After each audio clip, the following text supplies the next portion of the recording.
Alejandra. Alejandra y Paula. Ok. Buenos días, compañeros. Nosotros, con mi compañera Alejandra y Paula, les vamos a presentar lo que es el tema de nociones de impacto ambiental en la hidrosfera, México y el mundo. Bien, pues, ¿qué es el agua? El agua es una de las sustancias menos comunes que hay en el universo. De hecho, Tales de Mileto desde hace varios siglos reconocía lo desusado del agua en cuanto a sus propiedades físicas, pues es una sustancia que está presente en 3 estados diferentes al mismo tiempo y en abundancia en nuestro planeta. De hecho, nuestro planeta, a nivel superficial, está conformado en un 75% de agua en algo que hemos denominado hidrosfera.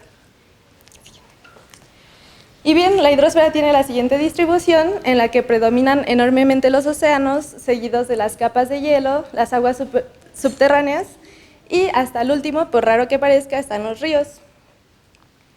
Siguiente. Bueno, restos geológicos de cristales de circonio indican que desde hace unos 4.300 millones de años había océanos, pues estos cristales solo se forman en presencia de agua. Además, la vida comenzó en el agua hace unos 3.500 millones de años. Bueno, su capacidad de disolución es fundamental para la vida, pues el agua interviene en procesos como la fotosíntesis, la respiración de los peces y la eliminación de desechos de todos los organismos. Bueno, citando a Bernard Frank, incluso el agua ha estado presente en la humanidad y podría escribirse la historia de la humanidad en función de sus épicas preocupaciones por el agua. Su uso ha hecho que la sociedad tenga que adquirir un sentido de bienestar general y además que tenga que someter las energías emocionales a controles racionales. Sin embargo, en un planeta que incluso es conocido como el punto azul en el universo, hay graves problemas en torno al agua, y estos son su carestía y mala calidad. Dicha carestía y mala calidad nos remite a lo que es el impacto ambiental en la hidrosfera. Para comprender lo que es el impacto ambiental en la hidrosfera, primero tenemos que entender qué es el impacto ambiental. De manera muy concisa y breve, podemos entender al impacto ambiental como todas aquellas modificaciones que sufre el ambiente, ya sea a causa del ser humano o de la naturaleza. Es así que podemos definir al impacto ambiental en la hidrosfera como aquellas modificaciones que sufren los cuerpos de agua en la Tierra. Ahora, según Semarnat, clasifica estos impactos ambientales por medio de lo que es el origen que tienen, ¿no? Por ejemplo, el aprovechamiento de los recursos naturales, su contaminación o la ocupación del territorio que provoca la modificación en el ambiente. La siguiente. Bueno, para ejemplificar esto de una mejor forma, les hablaremos de lo que son dos casos tanto nacionales como internacionales de impacto ambiental. En primer lugar, tenemos lo que es la enfermedad de Minamata. En Japón, después de la Segunda Guerra Mundial, buscó restaurarse o recuperarse de pérdidas económicas que sufrió. Dichas pérdidas, después de tiempo, logró establecerse gracias a lo que es sus grandes industrias. Ahora, en 1932, lo que es la empresa Chizou, que se encargaba justo de la fabricación de plásticos, empezó a vertir sus aguas residuales sin tratar sobre la bahía de Minamata, justo en Japón. Ahora, estas aguas contenían altos porcentajes tanto de metilmercurio como de mercurio orgánico. Las primeras evidencias que se mostraron en cuanto a su contaminación fueron principalmente en los animales. Por ejemplo, los gatos empezaron a sacudirse de manera extraña, bailando, pataleando, girando, e incluso por un breve tiempo a estas se les llamó de manera turística los gatos bailarines de Minamata. Tiempo después, la población empezó a presentar síntomas, principalmente lo que es trastornos sensoriales y ataxia. La siguiente. Bueno, entre 1956 y 1959 se empezó a observar que los hijos de las mujeres que estuvieron expuestas a altos porcentajes de metilmercurio comenzaron a enfermarse y a presentar como rarezas en su cuerpo graves e irreversibles. Muchos incluso murieron durante este gran periodo. También los niños que se desarrollaron en este rango de tiempo comenzaron a enfermarse principalmente de lo que es microcefalia y otros trastornos. Ahora, a partir de 1961, la fábrica empezó a ampliar su rango de contaminación al desviar a un río muy cercano y grande de él sus aguas residuales, contaminando hasta el mar interno de lo que es Yatsuyo. Ahora, estas son algunas imágenes de lo que pasó, pero por cuestiones de tiempo no las vamos a pasar. Bueno, es un breve video. Ahora, esta contaminación continuó hasta 1968 y en 2009 se identificaron lo que son 2.271 víctimas y más de 10.000 afectados por esta enfermedad. La siguiente. Tenemos aquí, además de lo que es el convenio de Minamata, otras regulaciones que surgieron en Japón, ya siendo conformadas por el factor jurídico como ambiental, principalmente en lo que son aguas públicas y aguas subterráneas. La siguiente. Bueno, en el marco internacional tenemos también lo que, en primer lugar, por su magnitud, su apoyo y, pues sí, lo reciente que es este evento, lo que es la Agenda 2030. La Agenda 2030 es una estrategia que se encarga de llegar a un desarrollo óptimo. Ahora bien, entre sus 17 objetivos tiene al ODS 6, el cual se encarga del agua limpia y de su saneamiento. También tenemos otros convenios importantes, como lo es la Conferencia Mundial sobre Agua del Mar de Argentina, la Acta de Agua Canadiense, que busca la gestión del uso óptimo del agua, la Ley de Aguas de China y la Ley de Aguas de Alemania, que se encargan de la administración y gestión del agua, pero conforme a su uso común. La siguiente. Como segundo ejemplo tenemos lo que es el desastre desapercibido de Sanchi. Este es un ejemplo muy reciente que sucedió en 2018, que nos habla de un buque petrolero que colisionó y comenzó a vertir aproximadamente 136,000 toneladas de petróleo. Ahora, este gran derrame ha sido tomado muy a la ligera en comparación con otros, como lo es el accidente de Exxon Valdez. Y, por ejemplo, grandes organizaciones en apoyo al medio ambiente han juzgado estas decisiones y esta falta de acciones, puesto que puede ser un incidente muchísimo más grande, ya que el petróleo derramado ha sido un petróleo condensado, el cual es menos percibible, menos fácil de percibir, es más condensado, es muchísimo más explosivo y su velocidad de dispersión es muchísimo mayor. Ahora, se teme que este vertido haya llegado ya llegó a zonas pesqueras del archipiélago, pero que llegue a las zonas pesqueras importantes de Japón. La siguiente. Bueno, pues si esto ocurre en el plano internacional, ¿qué creen que le espere a México? Bueno, pues México tiene grandes particularidades en torno al agua, y estas son que el 96%, hablando de aguas continentales, están contaminadas. Hay un desastre ecológico que ejemplifica este tipo de impacto, que es el de la presa de Silva en Guanajuato en el 1994, cuando a raíz de la descarga de la industria química y de la curtaduría, murieron más de 25,000 aves migratorias. Además, se identificó, además de la descarga de la industria, se identificó la contaminación derivada de la producción agrícola. Y en general, otras causas de la contaminación en estos cuerpos de agua podrían ser descarga de agua para otros usos municipales y el depósito de desechos sólidos a lo largo de las márgenes de los ríos.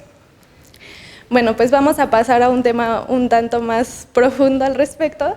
Y lo que pasa en México es que, nuestro país posee estadísticas que relacionan la corrupción con el incumplimiento de los parámetros de calidad del agua. Y esto se ve en 6 áreas de riesgo de corrupción en toda la cadena de extracción, distribución y manejo de residuos. De hecho, 3 de cada 5 cuerpos de agua presentan algún grado de incumplimiento de estos parámetros, y el INEGI estima que los costos por daño ambiental de este tipo ascienden a unos 41.5 mil millones de pesos. Y pues hablar de esta relación entre corrupción e impacto ambiental al agua tiene mucho que ver con la minería, y hablar también de esta relación es hablar de Grupo México. Pues como sabemos, Grupo México el 6 de agosto de 2014 derramó 40 millones de sulfato de cobre ácido en los ríos Sonora y Bacanuchi. y este fue catalogado como el peor desastre ambiental en el sector minero en México. Bueno, estas son imágenes que circularon en 2014 de este desastre. También tenemos supuestas labores de limpieza porque, pues hoy en día, a 5 años del desastre, todavía el agua sigue fuera de norma. Algunos de los metales identificados en este desastre, fuera de la NOM 127, fueron arsénico, bario, cadmio, hierro y manganeso. Y pues la presencia de estos metales no solo tuvo consecuencias en el sector agrícola y ganadero, pues estos dos sectores utilizaban el agua de esos ríos, sino que hubo en el propio ecosistema cifras alarmantes como la ausencia de estadios juveniles de 2 especies de peces muy importantes, que son Catostomus williamsi, que es una especie endémica del desierto sonorense, pero que además está catalogada como amenazada en la NOM 059, y Quila eremica, que es también endémica. Y bueno, otra cosa que ocurrió en cuanto a repercusiones en el plano social es que hubo afectaciones a la salud, pero fueron ocultadas por el gobierno hasta que la revista Proceso accedió a reportes confidenciales, y pues estas omisiones y además el propio derrame tuvieron impactos en el derecho al ambiente sano, impactos en el derecho a la salud e impactos en el derecho humano al agua potable. Y bueno, Grupo México lo que ha dicho al respecto es que esto ocurrió porque hubo lluvias por arriba de la media, pero según reportes de la Conagua, pues esto es totalmente falso, y además este tipo de impactos ambientales, no solo en la hidrosfera, sino pues a nivel general, han ocurrido al menos en 22 ocasiones, en el plano nacional e incluso internacional. Bueno, pues al respecto de las aguas oceánicas ocurre también algo particular en nuestro país, y es que hay constantes derrames de petróleo.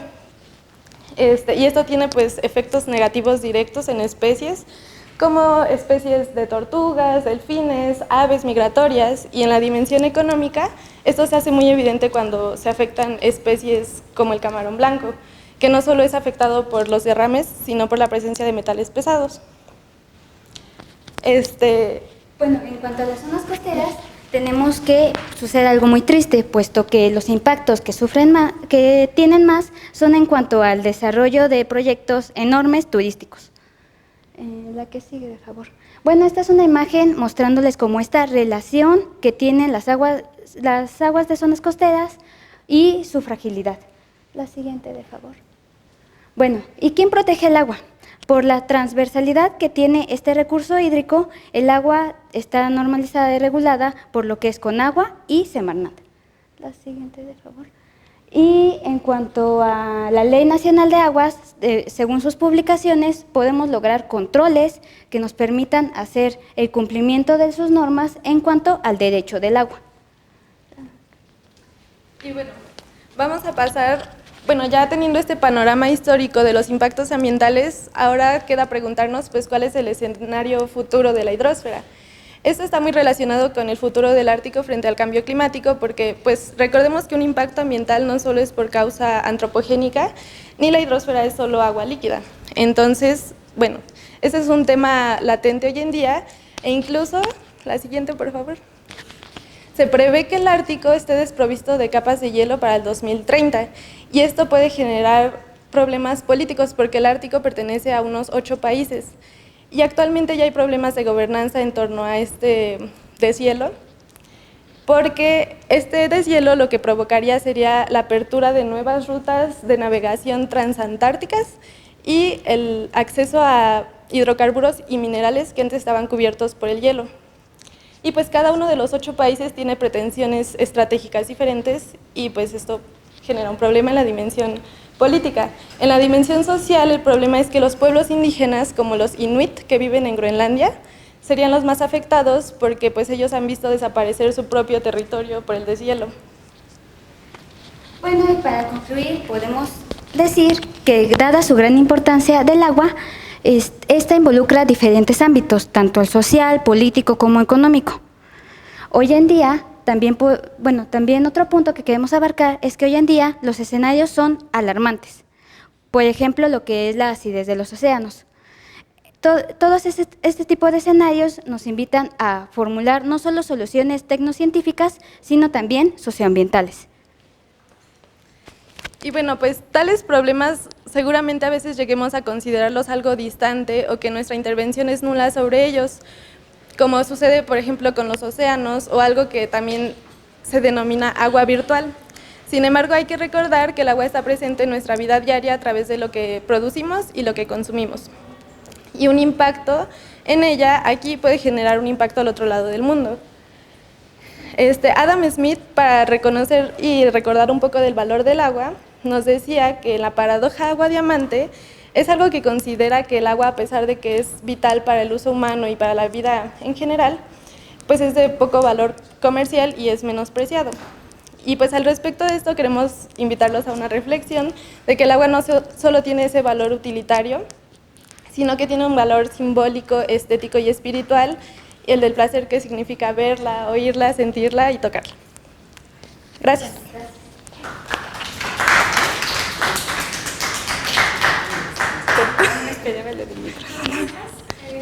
Abrimos espacio para la sesión de preguntas.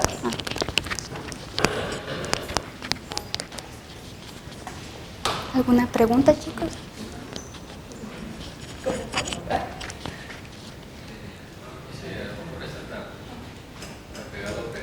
Se ha visto como de casos, como por ejemplo de Sonora, de que haya habido como en relación, por ejemplo, migraciones, así como personas que por eso se hayan querido salir y irse a otros lugares.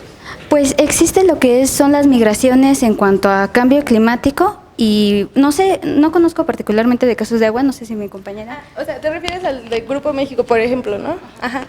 Bueno, pues lo que pasa para Grupo México, como vimos, o sea, hay toda una cadena de corrupción en torno a este problema.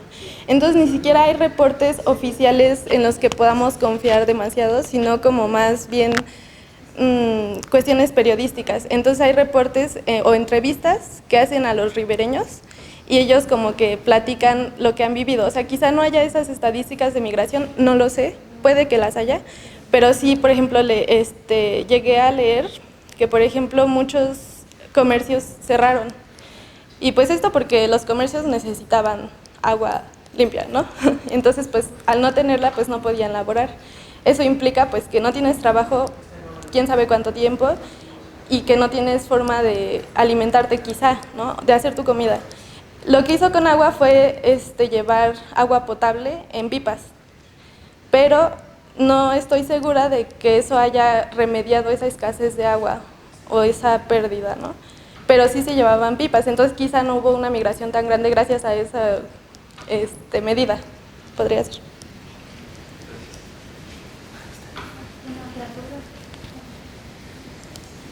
Pregunta.